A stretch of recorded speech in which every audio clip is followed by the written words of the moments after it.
Yo, what up, though, man? Russ, Maurice in the building, Black Av in the building. What's good, man? What's up? What's good, Big D? Hey, man, I'm excited, bro. This first time we sat down since, the podcast, when I had a podcast. And now, here he is right now, what I'm saying, Mogul State of Mind, man. How you been? I've been good. I can't complain. I'm here. Got through COVID season. I mean, I know it's still here, but I'm living. Kids healthy, wife healthy. I'm happy. I'm blessed. That's what's up. What's up? Speaking of COVID, man, you getting the vaccine? I'm waiting out on it. I am. I'm just me personally. I don't have anything against the people that are getting it, but I just with all the research with like HIV and cancer and everything, and with how fast we got this, I just want to wait a little bit. Fam, I just see you smoke a vape. Are you fucking you kidding me? You worry about cancer? Oh no, I didn't. No. Don't get me wrong. I'm not worried about cancer. I'm just saying like. And HIV? I'm just saying like with the research done with that, and we still have no vaccine for HIV and cancer. It's just a little weird to me how quick we got this. But that's just me. That's okay. So let's kind of explain how vaccines work, right? Okay.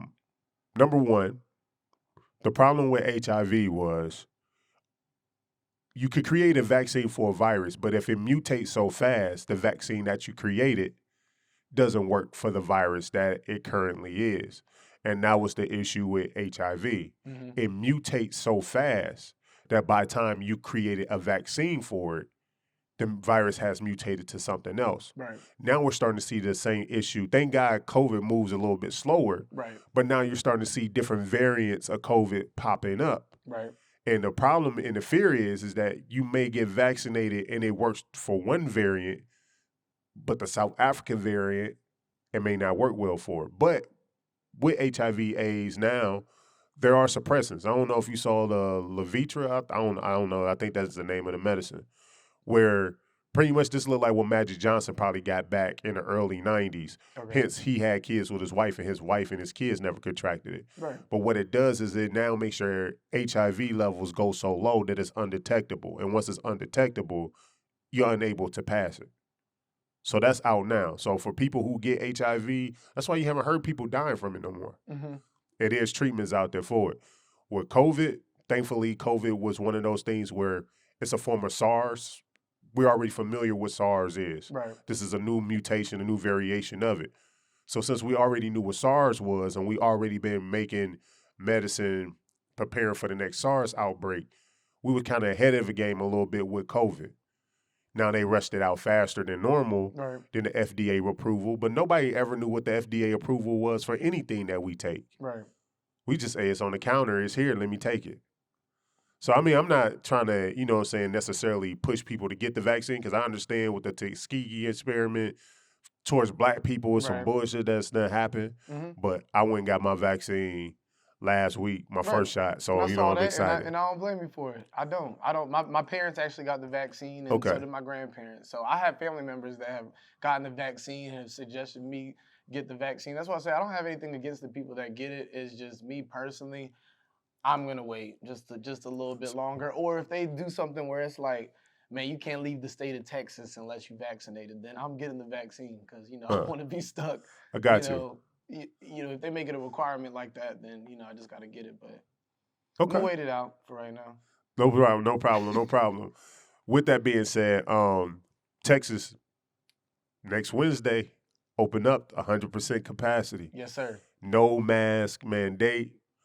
Do as you please. Right. Like, how do you feel about when Governor Abbott expressed that and brought that to the forefront? So two ways. First way, I felt like, okay, I understand all the people that's freaking out and that's like, oh man, that's crazy. Why would he do that? Blase. I feel like if he would have said, hey, look, Texas, we gonna wear masks for 9 more months, people would have still been crying and complaining. Oh, why we gotta do that? How is it? So I feel like he was just trying to give more freedom to his people or whatnot, stop people from complaining about businesses closing, everything that we've been complaining about going through the lockdowns and everything. Mm-hmm. Other way I felt about it was kind of like, is he really concerned about the people? Because it's a little careless to me. It's like, you see what we're going through. You see none of the other states are talking about easing up their restrictions, so Why is it one of the biggest states in the United States, one of the states that has the highest cases? Yep. Why are you gonna take the mask? It just doesn't make much sense. So that's how I felt about it. But me personally, I'm still gonna be like wearing my mask when I go to Walmart and when it's required in businesses and public. I don't really get on public transportation, but like flights, and I'm gonna still be wearing mine until I feel like in my mind we're in an area where it's enough vaccines out and where we're comfortable enough to where it's like, okay, maybe I don't need a mask all the time, but Gotcha. right now I'm gonna be wearing my shit. I feel like Wednesday is gonna come down to you're gonna start seeing a lot of fights. Mm-hmm. And this is why, because businesses are able to govern however they want to govern. Right. And so when you tell people you no longer have to make masks, you just make a choice for yourself. Right. If you are anti-masker and you walk into a pro-mask establishment, the establishment gonna be like, hey, you gotta leave or wear a mask. And they was like, the law said I don't have to wear a mask. Mm-hmm. And you about to have a bunch of people fighting over it. Now, this is my proposal. I think grocery stores, pharmacies, things of that nature should have a mandatory mask mandate, because these are the places the sick and the healthy have to go. Right. And the whole thing about the mask is you want to protect those who aren't able, because a lot of people who are anti-mask, like, well, if you're sick, stay home. If you're healthy, go out. Mm-hmm. But everyone has to go to the grocery store. Right. And so I think places like that has to be mandatory. Now, when you start talking about movies, restaurants, bars, things that are leisure activity, Mm-hmm. use at your own discretion. If you want to take a risk to go to these places and it's not a necessity,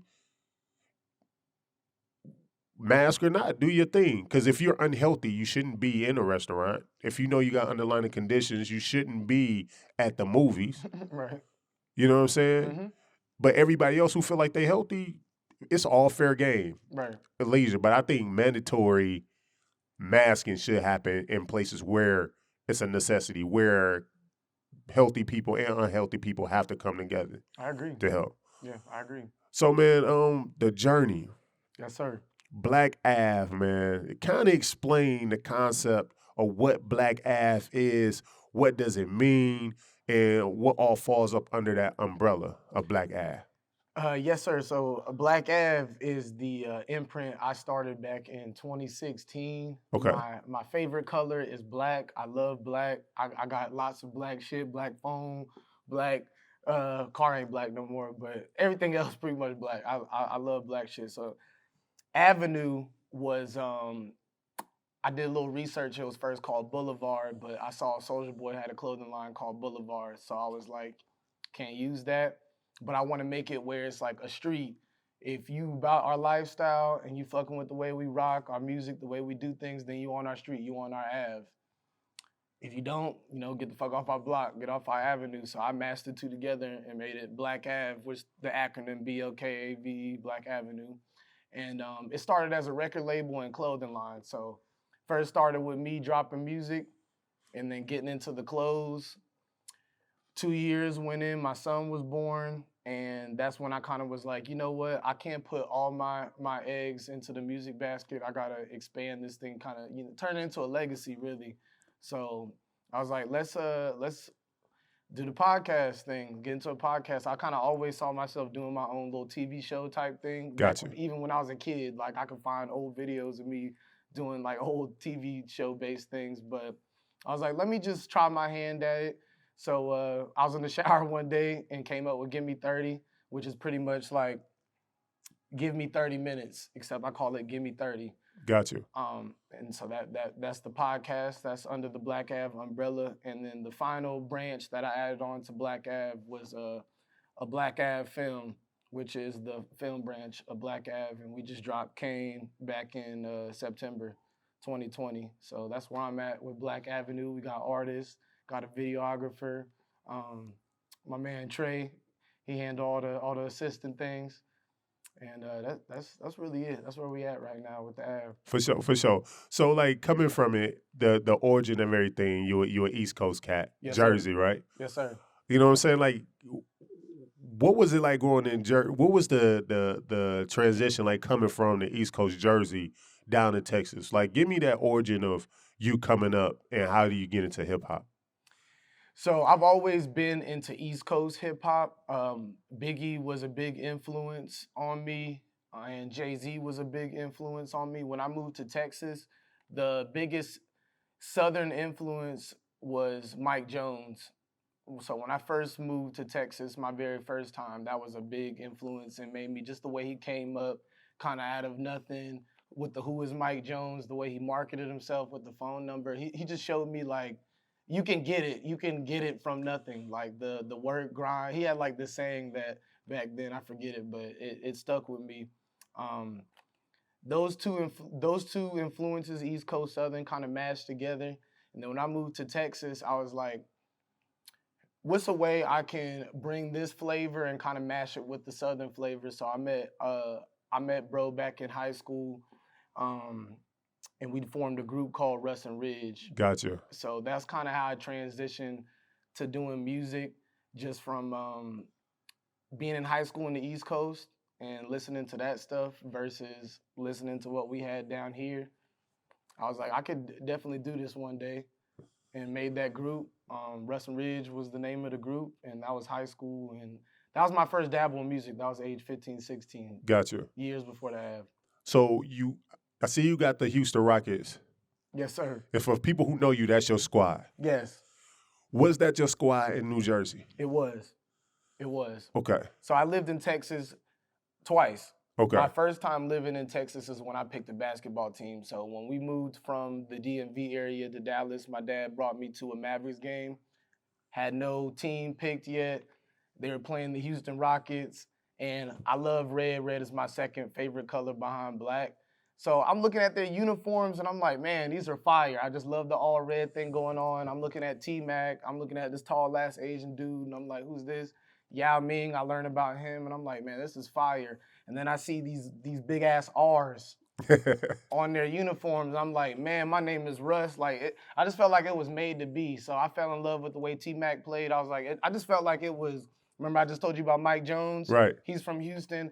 I was like, I just feel like this is calling me. So that's how I picked that squad, and I've been rocking with them since T-Mac and Yao. Of course, you know they could never play together without getting hurt. They left, and then James Harden came into the picture, and I was like, oh man, we got a chance again. And you see where that's at now. So let's bring that up now, because I mean, Houston kind of shattered. Mhm. It's just imploded on itself, basketball and football. Yes, sir. Houston sports are just going to shit right now. Yes, sir. But New Jersey, your hometown, the Nets, you know, KD, you know what I'm saying, Kyrie, Mm-hmm.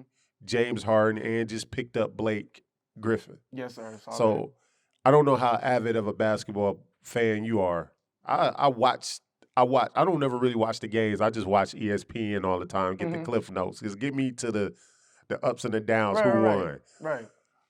How do you feel about New Jersey and how, you know what I'm saying, with the super team right now? And do you feel like they're the favorites to win? I definitely do feel like they're the favorites to win. Me, I feel like if they don't win it, super bust. Super bust. Like they have it should be a cakewalk, really, now. They're loaded. Let's think about it. Like just that starting five. Got you. They don't win it this year, it's a bust. So so going back, so you're here in Texas, you orchestrate this group, you did have this epiphany, you come up and you bring together a Black Ave. Like, and then you get into the podcast space. Like, podcast space kind of like boomed out of nowhere. With Give Me 30, I know you said it's for something that's for 30 minutes, but like when people tap into Give Me 30, like what are they getting that's unique in the world that's kind of was flooded with podcasts? I love to give people game when I can from some of these people that I come interview. I feel like some of these people I interview might not hop on a platform or might not have the resources to hop on a platform. So I like reaching out to these different groups of people, where there's designers, producers, artists, comedians, sports personality, especially like with the comedian and sports personality, we don't really see them until they're Mike Epps, till they're Kevin Hart's, till they're Dave Chappelle's. We don't really get to see a lot of their upcoming stuff. So I kind of wanted to bring something different to the table and tap into the minds of those people early on the come up. So if someone else was watching that episode and they were thinking about doing that one day, they look at this person, they're like, hey, this person has 1,500 followers. They're doing something real similar. They're in my area. Something they said just inspired me, and they're my neighbor. I can do this too. So I really do it to inspire. Okay, got you. Mhm. So like with that process, Mhm. because the hard thing about it, right? Like we're doing this.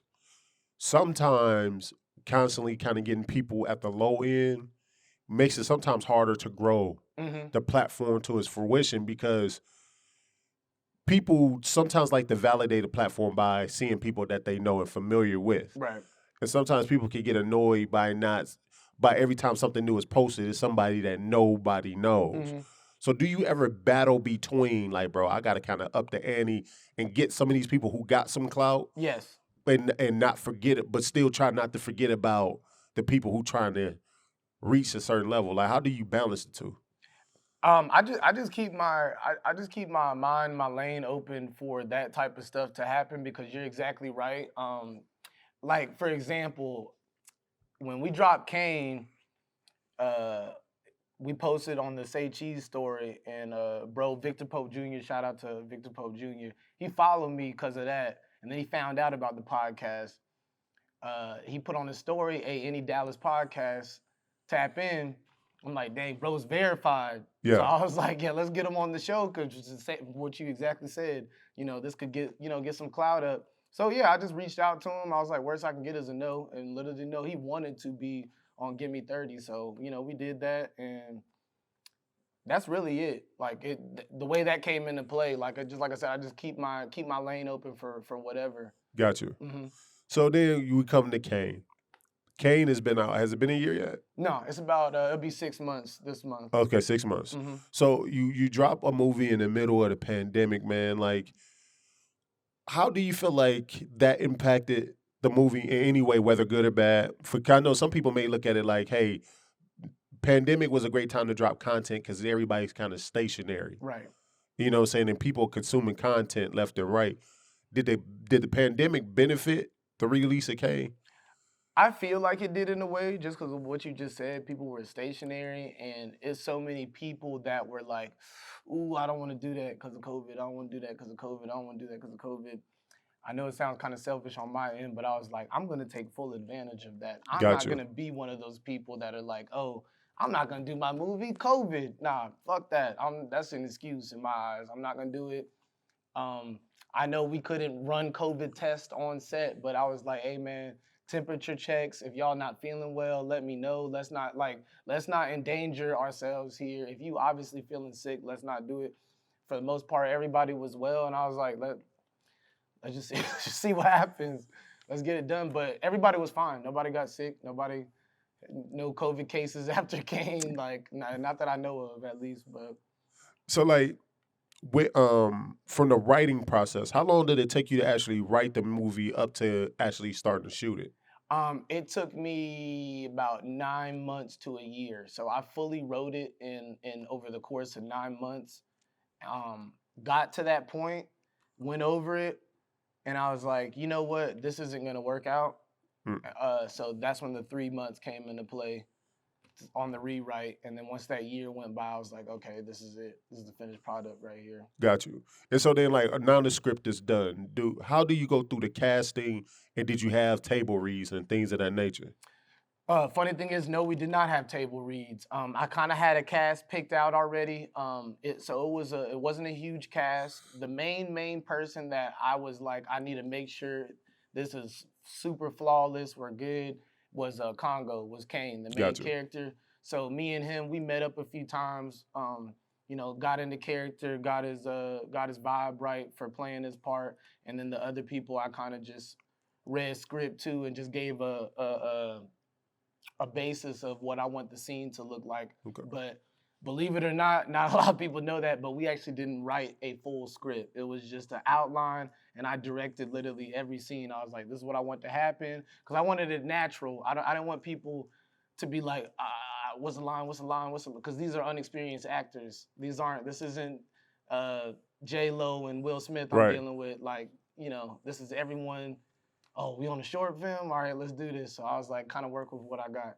So explain for those who haven't seen KAINE, like break down like the synopsis of the movie. What makes this movie great? What makes it great is the story and the meaning behind the story in KAINE. So it's a group of 4 friends that are like brothers, but they're friends. One of the brothers is really struggling with, should I be good, do good? Should I get off drugs? Am I going down spiral? What's going on? Another main brother, he's like hey, I want everyone to be good. One of them is, I don't know. And then the other one, all he cares about is money. So one day, that one brother that is the most troubled out of all of them, because I don't want to give the story away. I'm trying to figure out the best way to explain it without giving it away.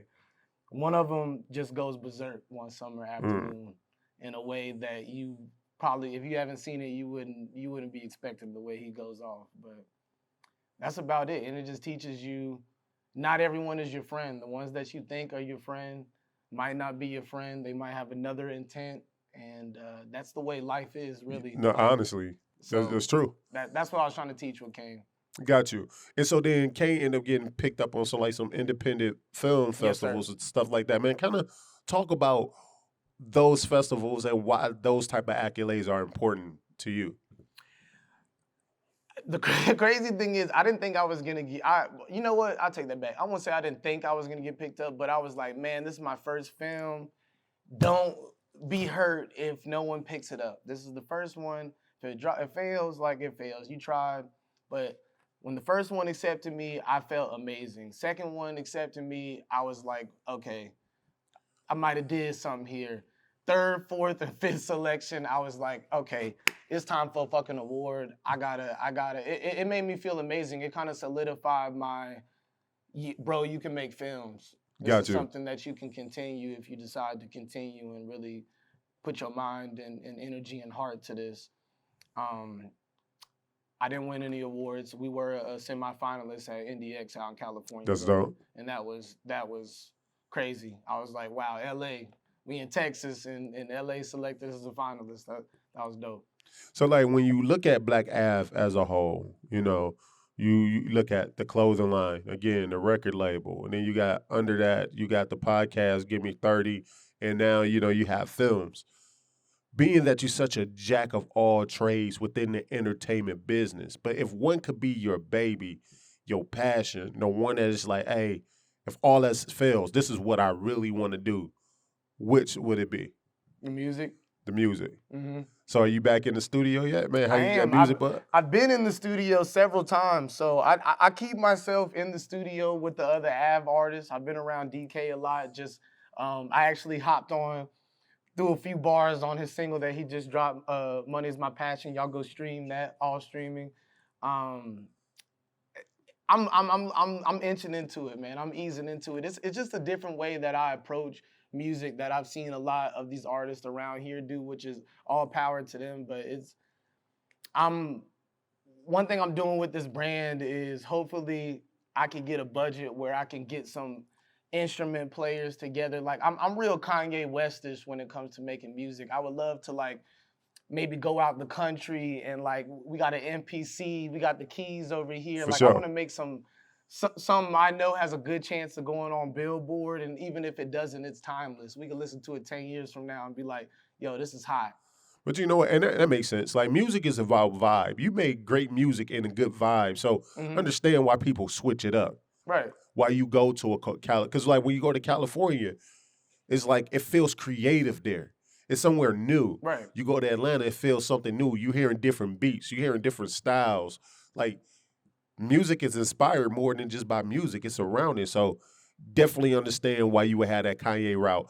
Definitely understand why Kanye ended up in Wyoming, You know out what of all places. that was just so dope to me. Yeah. I'm not even trying to get into that, but yes, like that was because who gonna do Who go that? there? Who gonna go? Nobody's out. Like it's perfect. It's just perfect. Like Nobody ever talked about Wyoming until Right, Kanye went exactly. and built a compound exactly. in Wyoming. Yeah, that's lit. So like now that we're on this end, the movie is out. You back getting back in music shape. You know what I'm saying, dibbling and dabbling. So like now that we at the top of 2021, getting into the second quarter of it, what can we expect from Black Ave and the whole conglomerate for the rest of the year? So I'm in constant works with season 10 right now. We dropped season 9 on Juneteenth last year. That was the Okay. last clothing line drop. So I'm working on that for springtime, summertime drop. We got a KAINE 2 in the works. We plan on shooting that this summer. If I guess depending on what happens with COVID and the mask is going away, so we'll see. And I don't want to say an EP is dropping this year, but I'm definitely gonna be getting something out there Got you. from how we've been working in the studio. Whether it's an Av compilation album, even our videographer was just in the studio Saturday night, and I didn't even know she was into the music like that. That's dope. She put it like a little mini jam together, and her voice sound really good. She sound like a little Kim almost. Okay. She had our minds blown that night. So I'm really at peace with where I'm at, but I'm be 28 in September. I feel like the ball is really rolling, so I just continue to just.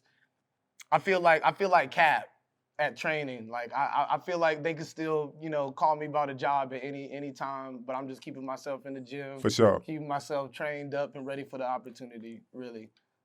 Hey man, you know what, bro? I'm proud of you. Thank you, bro. You know, I'm definitely inspired by the grind and definitely staying consistent. Because a lot of times we have a lot of ideas and we get spread out too thin trying to do too many at once. But you're definitely proving that you can handle multiple things at one time, man. So I commend you on that. Thank you, hey, bro. man, shout out to the whole Black Ave family. You know what I'm saying? Give me 30 with the 30. You Yes, know what I'm sir. saying? Yes, sir. Hey, Russ, Maurice, man. I'm looking forward to when we can sit back again. Oh yeah. When KAINE 2 come out, you know what I'm saying? Hopefully, I'm in that boy. Oh yeah. Get some acting in. Oh yeah. You know what I'm saying? Y'all be looking for that. Hey, for sure, man. But until we meet again, I'll holler at you. Hey, all right, man. Appreciate you, Big D. Peace.